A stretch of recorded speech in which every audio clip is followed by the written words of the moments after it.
try to explain one of the sections of the book Beyond Good and Evil by Friedrich Nietzsche. I hope I'm pronouncing his name right. I'm going to call him Nietzsche, and that's what I'm going to do. So this section, I'll read it out to you. I think you can see it on your screen, and then I'll try to explain what it means, and then I'll read this para again to see if now its meaning is clearer than before. Obviously, I'm no expert, and you are under no pressure to watch me or listen to me. So, and it is possible that after 5, 7, or however minutes this takes, you have wasted your time. So, uh, warning before I do it, warning before you do it. But anyway, I'm going to start. So, the will to truth, which is still going to tempt us to many a hazardous enterprise, that celebrated veracity of which all philosophers have hitherto spoken with reverence. What questions this will to truth has already set before us. What strange, wicked, questionable questions. It is already a long story, yet does it not seem as if it has only just begun? Is it any wonder we should at last grow distrustful, lose our patience, turn impatiently away? That the Sphinx should teach us too to ask questions. Who really is it that here questions us? What really is it in us that wants the truth? We did indeed pause for a long time before the question of the origin of this will, until finally we came to a complete halt before an even more fundamental question. We asked after the value of this will. Granted, we want truth, why not rather untruth and uncertainty, even ignorance? The problem of the value of truth stepped before us, or was it we who stepped before this problem? Which of us is Oedipus here? Which of us Sphinx? It is, it seems, a rendezvous of question and question marks. And would you believe it? It has finally almost come to seem to us that this problem has never before been posed, that we have been the first to see it, to fix our eye on it, to hazard it. For there is a hazard in it, and perhaps there exists no greater hazard. So, what does it mean? I've tried to understand it, and let me see if I can communicate what I have understood. So, what the if I had to, in a single sentence, summarize the problem that we're talking about in this section. The problem is that we have taken our pursuit of truth for granted. What does that mean? Truth is a good thing. First of all, what is truth? Nobody knows. Nobody knows what is truth. We are looking for it. We are we looking for it? I mean, again, if you are if you are a little bit interested in this area of philosophy, you know what I'm talking about. But if you're not, to understand what is truth, that we are looking for it, these things may not mean much. I mean, you may wonder what I am talking about, but yes, somebody is at the door. I'm back. So I was saying that if you already are, if you know a little bit about philosophy and its history and what's about, what I mean when I say that we are looking for truth. It's antim satya basically, final truth. What is the meaning of it all? How did it come about? Why are we doing what are we doing? all of that. And we have been looking for it since, I don't know, all the religious traditions of all places of this planet, all the religious traditions, all the philosophers, all the artists, all the everybody is trying to understand it, grasp it, and and now Nietzsche is asking us, why in the hell are we doing that? For thousands of years, there's only one thing on the minds of philosophers: the truth. But why is it so? What is this will inside us? This will to truth. Actually, will here is something he has borrowed from Schopenhauer, if you know him. Schopenhauer had a, I mean, he had a philosophy, but his major contribution was uh, coming up with this concept of the will which is moving everything in this universe. This universe, it's expanding. If you plant a tree, if you plant a seed, it grows, and all this movement that we can see in the universe, it's behind it there is a will, and that will, again, so he uses that here. He says this will to truth which drives philosophers. Why, what's behind it? Let's try to understand that will.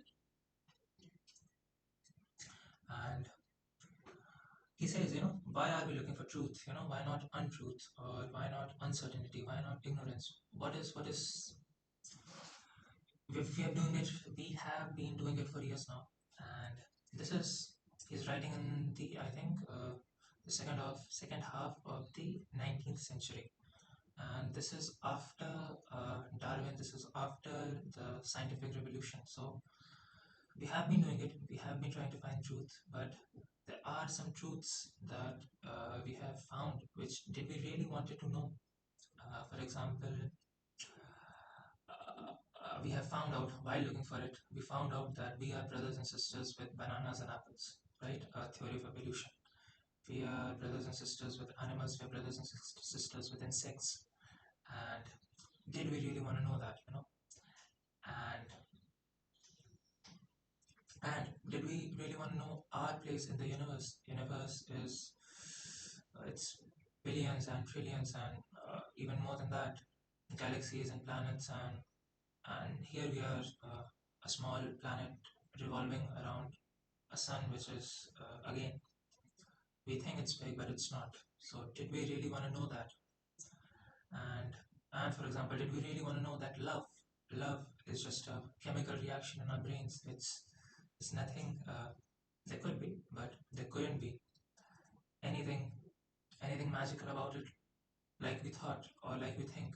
So uh, did we really, is this pursuit of truth working out for us, or it isn't? And he mentions Sphinx and Oedipus. So this is a allusion to a Greek myth where I think Sphinx poses a question to travelers, and a riddle, and they solve it. And if they solve it, they are, the Sphinx let them pass, something of the sort. So the Sphinx,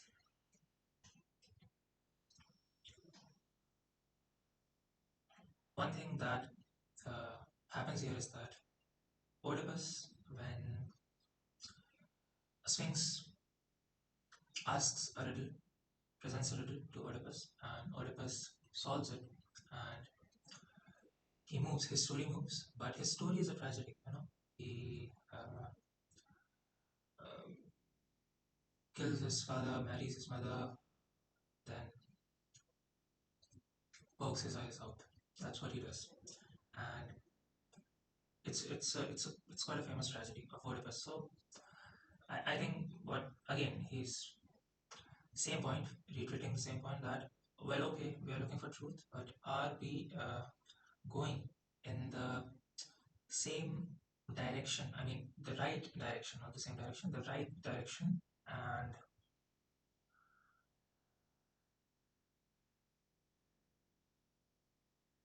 And is it?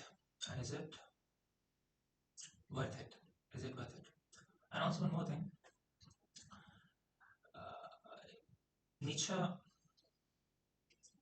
doesn't uh, he doesn't think that what people say they truly mean it, or what people do they they really know why they're doing it.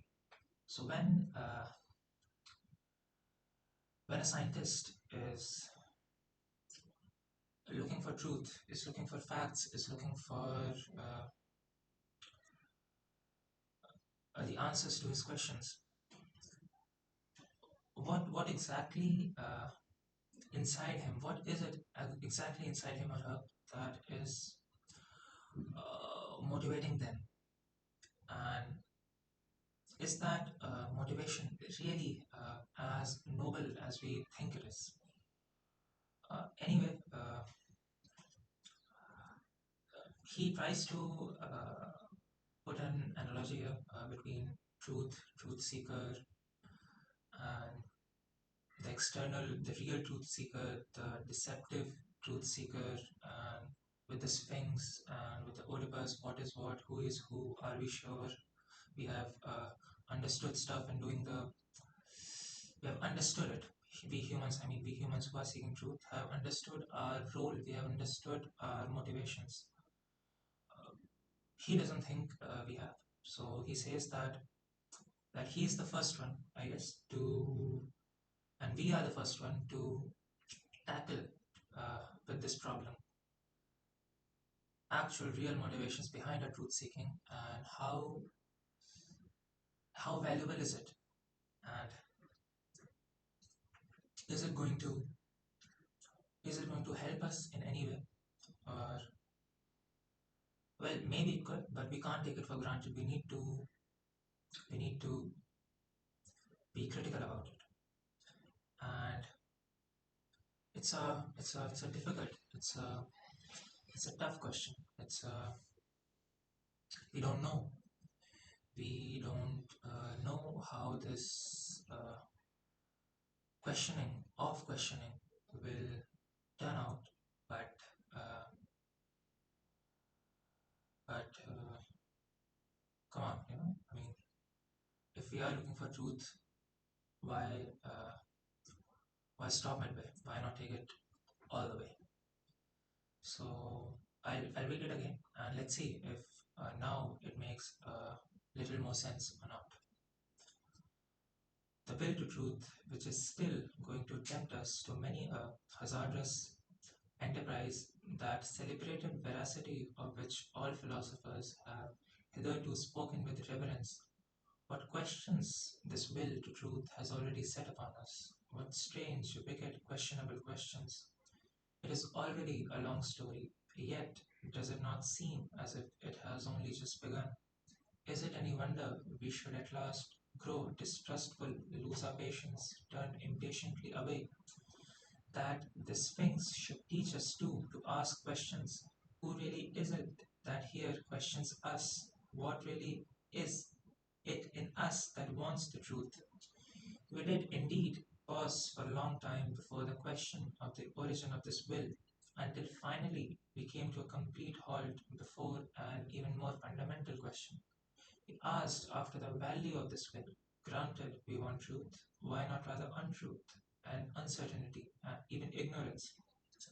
The problem of the value of truth stepped before us, or was it we who stepped before this problem? Which of us is Oedipus here? Which of us Sphinx? It is, it seems, a rendezvous of questions and question marks. And would you believe it, it has finally almost come to seem to us that this problem has never before been posed, that we have been the first to see it, to fix our eye on it, to hazard it. For there is a hazard in it, and perhaps there exists no greater hazard. So that this was it. I hope it was helpful. You This analysis wasn't the most awful analysis that you ever heard, and I hope that you learned a thing or two if you didn't already know everything which I talked about.